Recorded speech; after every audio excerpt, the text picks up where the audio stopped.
Derbyshire Falcons moved into the top 4 of Group A of the Royal London One Day Cup by beating Northamptonshire Steelbacks by 6 runs on the Duckworth-Lewis method on another rain-affected day at Wantage Road, mostly thanks to a second 100 in this competition from Wes Durston. Wayne Madsen won the toss and decided to bat first, and just before the rain came down at the start of the 9th over, Durston hit the first 6 of the match off Matt Spriegel. When the players returned to the middle, the game had been reduced to 32 overs per side, and so the Falcons had to get a move on. Duckworth-Lewis not often benefiting the side batting first if the rain arrives during their innings. But both Durston and his opening partner Billy Godleman did find the boundary as often as they could as they took their partnership to 68 in the 14th over. Godleman had made 22 of those off 37 balls when he was the first out, bowled on the charge by James Middlebrook.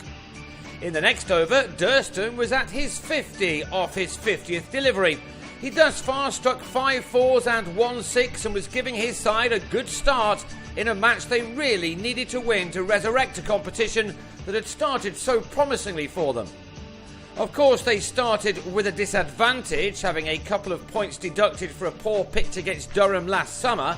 They began this 50-over tournament with 2 strong wins though, and needed to get back to that form now if a top 4 placing was going to occur.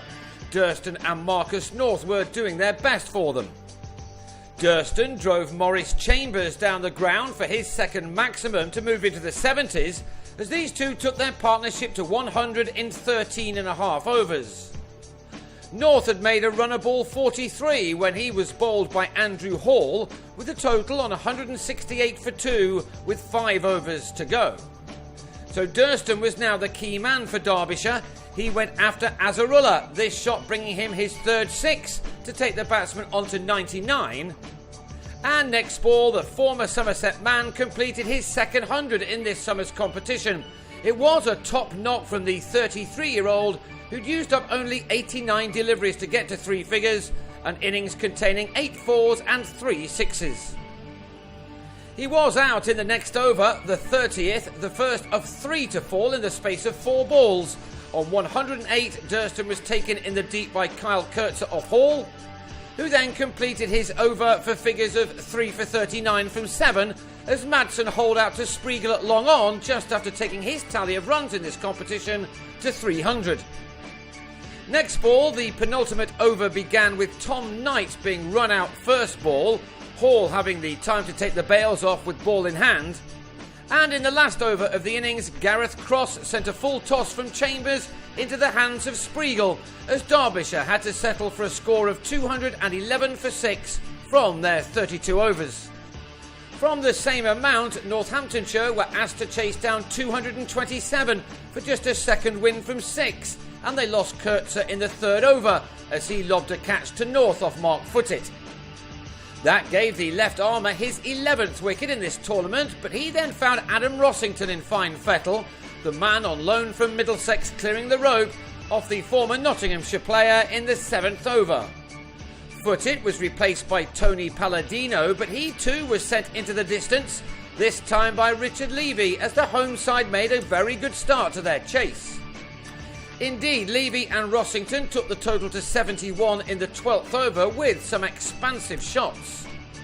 Rossington had made his 26 at a run of ball when he slapped a short delivery from Durston out to Godleman at deep mid-wicket. A good catch to end a promising knock.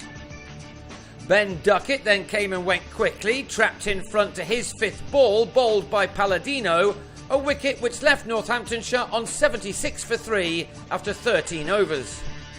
It meant they needed 151 off the next 19, and with Levy still there and recording a 50 off 52 deliveries, an innings containing 3 fours and 1 6, Northamptonshire still had a chance of getting to their target for just their second win in this competition. But they were then set back next ball when Spriegel was caught at long off by Scott Elston off North, leaving 112 runs to get off the last dozen overs. The required run rate was up to 9.3 per over, and so there was no time at all for Hall to play himself in. He was soon putting bat to ball, but that required rate was still increasing over upon over, with Levy unable to move through the gears at the other end. Indeed, he spent 66 balls in getting to his 62 before he was out with 7 overs remaining, Footed having him taken behind the wicket by Cross. Graham White then came in and hit his first 2 balls to the boundary off Palladino, who responded by getting the batsman out, a big shot just not having quite enough distance on it. 44 were needed off 3 overs when Hall, who'd raced to 43 off 30 balls to give his side an outside chance, was bowled by 20-year-old Ben Cotton, who was making his one-day debut for Derbyshire. And his second wicket came just 3 balls later, as Chambers chipped him out to Elston in from the boundary, as the Steelbacks were left with 41 runs to find off the final 2 overs. That should have been way too many for them. Middlebrook did manage to take 2 fours off 2 balls at the end of the penultimate over, and it was a disastrous one from Footed. It included 2 lots of 5 wides and went for 23. And that meant 18 were wanted off the final over. 5 came off the first 4 balls, and then Middlebrook pulled this delivery from Palladino for a 6, leaving another maximum to get to tie the game. It was a rather unexpected, thrilling finale, ended when Middlebrook was bowled as he looked to go down the ground.